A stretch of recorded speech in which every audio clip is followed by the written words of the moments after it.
2025 A6 என்ற வால் நட்சத்திரம் இன்று வெள்ளிக்கிழமை 24ஆம் தேதி மாலை இலங்கையர்கள் காண முடியும் என விண்வெளி விஞ்ஞானியும் பொறியியலாளருமான கிஹான் வீரசேகர தெரிவித்துள்ளார்.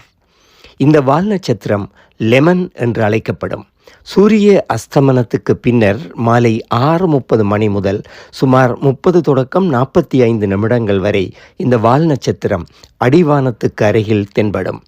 மழையில்லாத தெளிவான மாலை நேரங்களில் இலங்கையின் மேற்கடற்கரையிலிருந்து இந்த வால் நட்சத்திரத்தை எளிதாக காணலாம் என்று அவர் மேலும் தெரிவித்துள்ளார்.